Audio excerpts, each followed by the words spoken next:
apa yang disampaikan oleh Gilang, Sandi, klaim-klaim soal kemewahannya, keberhasilannya di usia muda, itu sebenarnya memberi semangat kepada para salesnya untuk bermimpi juga bahwa mereka bisa sesukses mereka, gitu ya. Bisa sesukses Gilang atau Sandi. Dan itu yang nampaknya mustahil. Tapi itu coba diberikan mimpi supaya penjual-penjualnya tuh, sales-salesnya tuh semangat gitu, sales-sales MS Glow tuh semangat. Karena saya juga punya teman tuh yang jadi sales MS Glow gitu. Dan dia cerita, wah hebat ya Gilang itu masih usia 31 tahun tapi sukses. Udah punya jet pribadi. Jadi dia semangat jualan gitu. Nah, apakah itu salah ya? Nggak tahu sih.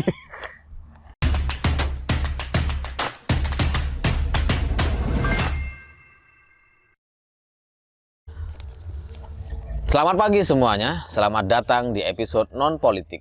Kali ini saya ingin ngebahas soal Juragan 99 yang belakangan ini dihujat oleh banyak orang. Dan kalau saya baca komentar-komentar netizen itu ya banyak yang jahat gitu.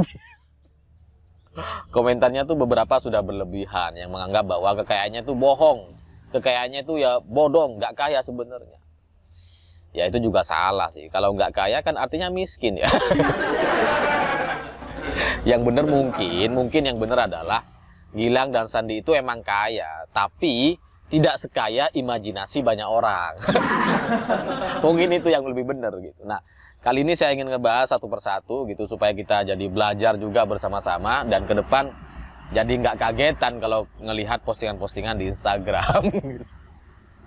Karena ini terjadi banyak kesalahpahaman gitu, seperti misalkan jet pribadi, pesawat jet pribadi. Itu kan dianggap bahwa Gilang dan Sandi ini berbohong karena sebenarnya dia nggak punya pesawat. Gitu.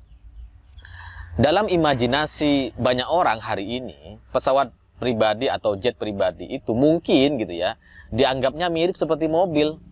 Kepemilikannya tuh sama kayak kita punya mobil gitu. Baru dianggap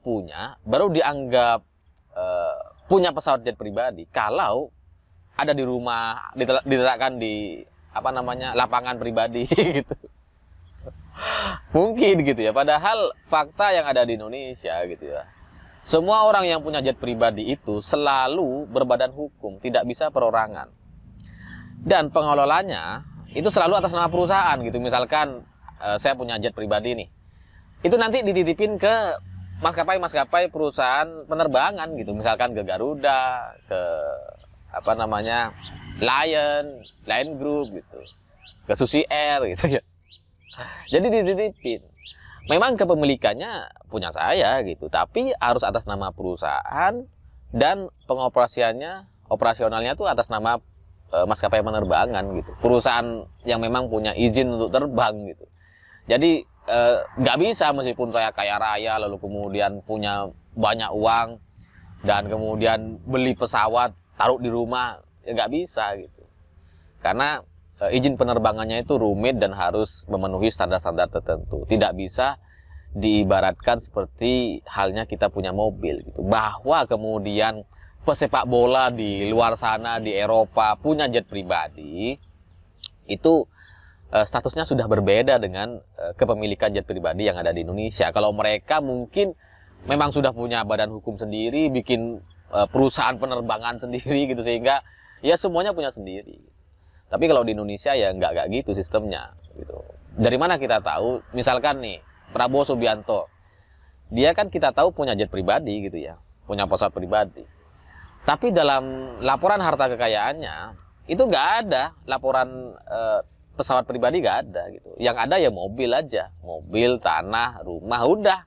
Pesawatnya nggak ada, karena pesawatnya atas nama perusahaan, nggak bisa atas nama pribadi. Itu satu. Nah, cuma kemudian banyak orang itu ya salah paham soal ini. Nah, Gilang dalam hal ini itu bukan beli ternyata gitu ya, dia cuma nyewa gitu. Ya tapi kan tetap aja nyewa itu ya mahal gitu. Bahasa profesionalnya tuh kontrak lah, kontrak setahun. Jadi sewa kontrak gitu. Dan ya tetap aja mahal gitu. Kita nggak mampu untuk sewa pesawat setahun gitu. Kalau mau nyewa pesawat, nyewa mobil aja susah. Kalau kita nyuruh nyewa mobil setahun aja nggak mampu gitu kan. Nah ini Gilang nyewa pesawat setahun. Nah Nah, bahwa kemudian ada logonya Juragan 99 di pesawat itu, ya itu kan tidak mungkin asal tempel gitu. Ya pasti bayar, pasti sudah sewa gitu. Nah, ini yang nampaknya kemudian orang-orang itu nggak paham dan menganggap bahwa itu hoax, itu pembohong dan sebagainya. Tidak sepenuhnya bohong sih gitu, karena pemahaman kita soal kepemilikan pesawat itu berbeda antar satu dengan yang lain. Kalau Gilang merasa bahwa itu pesawat dia, ya memang gitu. Karena dia sudah bayar, sudah ada logo dia di pesawat itu, ya udah punya dia gitu. Bahwa nanti setahun kemudian dikembalikan ke perusahaan pemilik asalnya, ya anggap aja itu dijual gitu. Jadi definisi kepunyaan atau kepemilikan itu mungkin tidak sama antar setiap orang gitu. Sehingga ya inilah yang terjadi. Banyak orang yang salah paham. Lalu kemudian soal klaim 600 miliar per bulan pendapatan MS Glow. Itu disampaikan oleh Gilang sendiri sebenarnya, tapi secara apa ya? Tidak secara sengaja gitu, karena ketika dia diwawancara gitu ya. Produk MS Glow itu kan sekitar 50.000, ada yang 150.000, ada yang 300.000 paket termahalnya. Lalu kemudian Gilang mengklaim bahwa penjualannya mencapai 2 juta produk per bulan. 2 juta produk ini kalau dikalikan 300.000 ya jadi sekitar 600 miliar kata Gilang. Itu ada wawancaranya di Tempo. Tapi kemudian itu kan dijadikan apa namanya headline berita seolah-olah MS Glow itu pendapatannya sebulan 600 miliar. Padahal itu cuma hitung-hitungan kasar gitu, karena 2 juta produk itu kan bisa saja yang terjual paket termurahnya 50.000 misalkan. 2 juta produk kali 50.000 itu jadi sekitar 100 miliar per bulan. Masih cukup besar.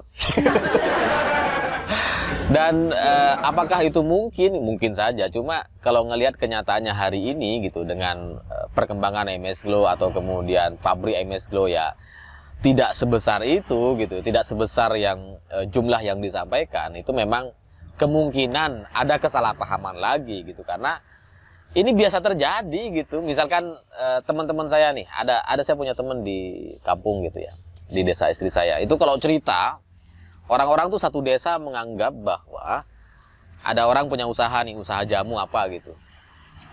Lalu kemudian dia ini diklaim setiap harinya itu untung 5 juta rupiah tiap hari. Jadi kalau sebulan sekitar 150 juta gitu ya. Itu kemudian ketika saya datang ke sana gitu, main ke rumah mertua, saya juga dengar tuh cerita itu. Oh, dibanding-bandingkan lah.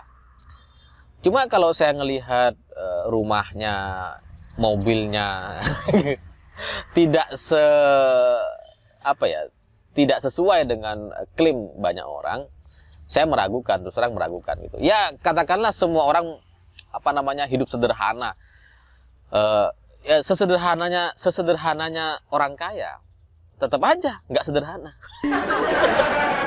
Nggak bisa kalau kita misalkan punya uang 100 miliar lalu kemudian rumahnya cuma 3 kali 6, nggak bisa, nggak akan bisa gitu. Nah sama, kalau ada orang punya pendapatan 150 juta sebulan, lalu kemudian rumahnya lantai 1, nggak ada kolam renangnya, terus kemudian mobilnya cuma 1, itu pun ya yang sejuta umat, ukurannya juga cuma kecil, sekitar 10 kali 5 gitu. Di desa pula, itu susah untuk kita terima gitu. Apalagi tokonya juga ya nggak besar-besar banget gitu. Jadi susah lah untuk saya terima. Dan saya bilang begini, mungkin gitu ya, mungkin sebulan dia pernah dapat 5 juta. Mungkin sehari dia pernah dapat 5 juta. Tapi itu nggak akan tiap hari. Ya namanya usaha gitu kan. Sehari bisa aja dapat 5 juta, besok cuma dapat 100.000, bisa aja gitu. Nah, kasus MS Glow ini juga sama gitu. Bahwa mereka pernah menjual 2 juta dalam sebulan, mungkin iya. Mungkin benar, tapi nggak tiap bulan. Karena kalau tiap bulan 2 juta produk per bulan dengan harga termurahnya 50.000, itu sudah 100 miliar sebulannya. Kalau dikali setahun, 12 bulan, 1,2 triliun pendapatannya. Itu artinya apa? MS Glow jadinya selevel atau hampir sama dengan Ultra Jaya gitu. Yang susunya ada di mana-mana, itu yang kita minum juga tiap hari itu ya.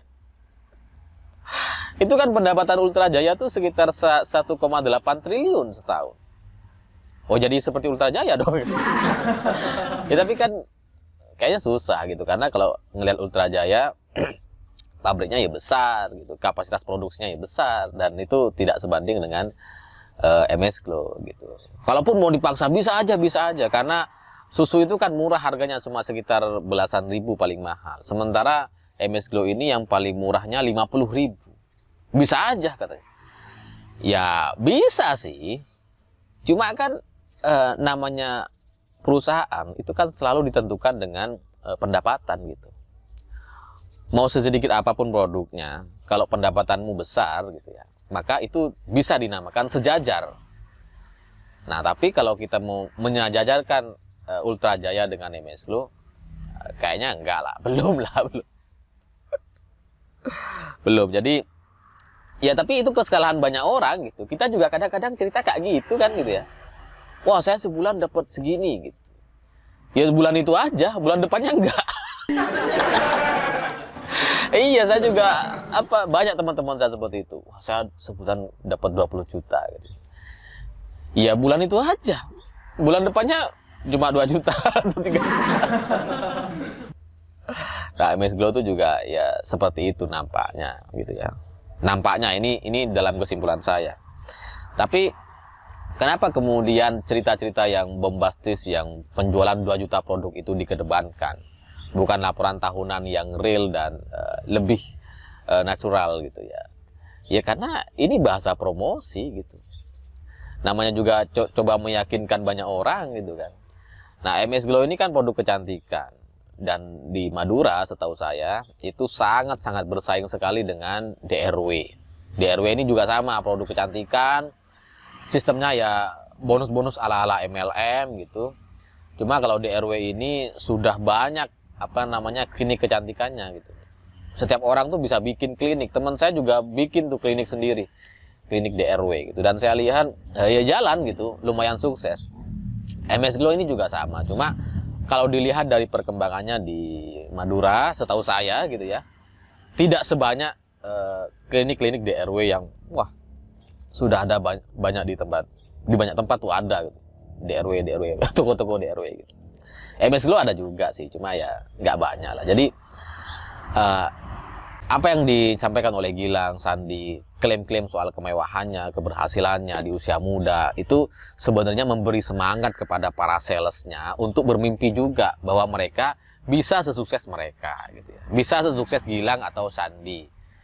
Dan itu yang nampaknya mustahil. Tapi itu coba diberikan mimpi supaya penjual-penjualnya tuh, sales-salesnya tuh semangat gitu. Sales-sales MS Glow tuh semangat. Karena saya juga punya teman tuh yang jadi sales MS Glow gitu. Dan dia cerita, wah hebat ya Gilang itu masih usia 31 tahun tapi sukses. Udah punya jet pribadi. Jadi dia semangat jualan gitu. Nah, apakah itu salah ya? Nggak tahu sih.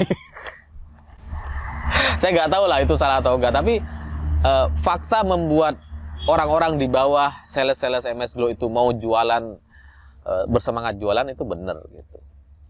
Ya tapi memang teori-teori atau teknik MLM itu kan emang kayak gitu.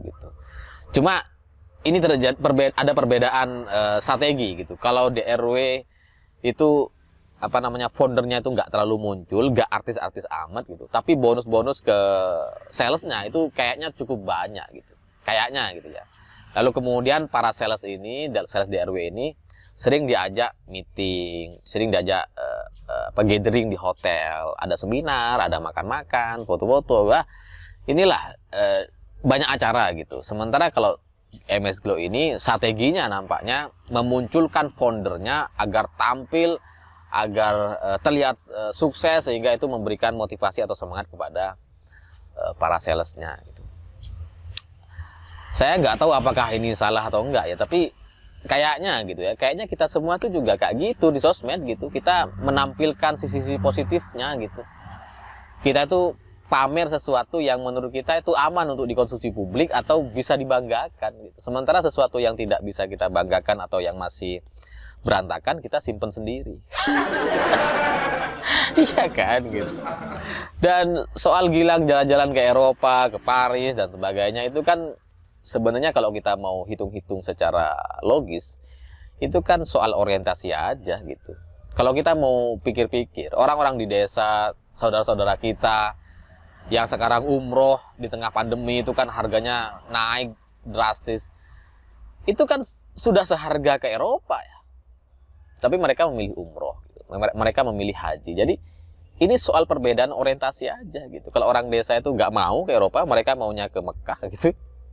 Nah Gilang ini ke Mekah. Secara harga itu mirip-mirip lah. Mirip-mirip, cuma beda orientasinya. Dan ya ini pelajaran bagi kita bahwa apa yang ada di sosial media itu tidak seindah itu gitu. Sama seperti Gilang yang dan Sandi yang liburan mewah dan sebagainya, ya sebenarnya tidak semewah itu gitu. Ya di kamera aja bagus sebenarnya ya. Pasti ada banyak sisi-sisi yang tidak diceritakan, dan sisi-sisi negatif atau yang kurang wah itu ya nggak akan diposting di sosmed gitu. Saya juga sama sih, saya juga bikin video kayak gini backgroundnya bagus gitu. Sebagian orang bilang ini green screen. Ini ya batunya asli. Ya tapi apa ya, itu kan sisi yang ingin kita tampilkan gitu. Ya, sebenarnya ini rumah nggak jadi, kalau mau jujur. Tapi ya kan saya nggak mungkin tampilin sisi-sisi yang belum jadinya gitu. Apa perlu? Coba deh nih. Kalau kita putar, ya ini bagus ya. Nah, ini bagus lah. Kalau diputar ke sini, kemudian ke sini. Nah, oh ini, ya masa saya mau tampil di sini?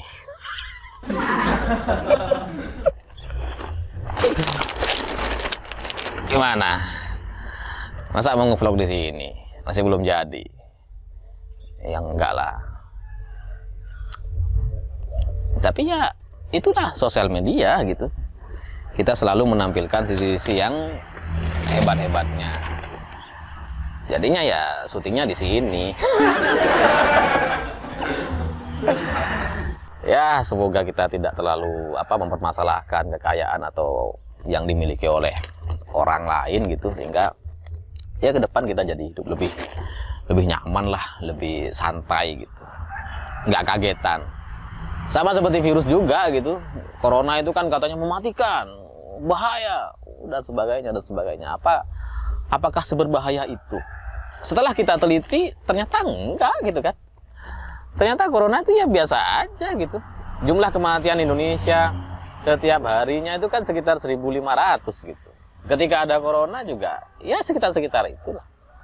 Kalau kita mau jujur gitu ya, tidak sefantastis yang diklaim oleh para ilmuwan, oleh para dokter. Kalau mau jujur, tapi kan nanti saya disalahin lagi nih. Ya karena kalau misalkan perbandingannya Madura deh. Madura itu kan kemarin diklaim banyak yang meninggal gara-gara ngeyel, gara-gara gak ada yang pakai masker. Kalau saya mau jujur gitu ya, di Madura sejak 2020 sampai sekarang emang nggak ada orang pakai masker. Ada 1-2 lah, rata-rata nggak ada gitu. Dan kita tahlilan, ada orang meninggal gara-gara corona, ya kita tahlilan rame-rame lagi gitu. Nggak ada yang pakai masker, lawang makan bareng. Gimana? Jadi ya kalau mau dibanding-bandingkan gitu ya sama aja gitu. Kalau di Madura ada banyak orang meninggal, di kota-kota lain juga sama. Yang taat prokes, yang jaga jarak, yang pakai masker lapis 3, lapis 2. Sama aja banyak yang meninggal, sama seperti Madura. Lalu apa bedanya? Ya, tapi kan nggak boleh saya bilang kayak gitu. Nanti dibilang, wah nggak percaya COVID. Ya, pada intinya hidup ini harus mengandalkan logika kita sendiri dan harus kita pelajari sendiri gitu, supaya ke depan kita tidak mudah ikut-ikutan arus, tidak mudah menyimpulkan dan mempercayai apa yang disampaikan oleh orang lain, sehingga itu tidak mengecewakan untuk diri kita sendiri gitu. Karena yang menyakitkan itu bukan kesalahan, bukan kegagalan, tapi tingginya harapan kita. Ekspektasinya terlalu tinggi, jadinya kalau itu tidak sesuai dengan ekspektasi kita, jadinya ya kecewa, marah dan sebagainya. Saya pikir itu. Terima kasih sudah menonton. Jangan lupa subscribe, like, dan komen. Begitulah kura-kura.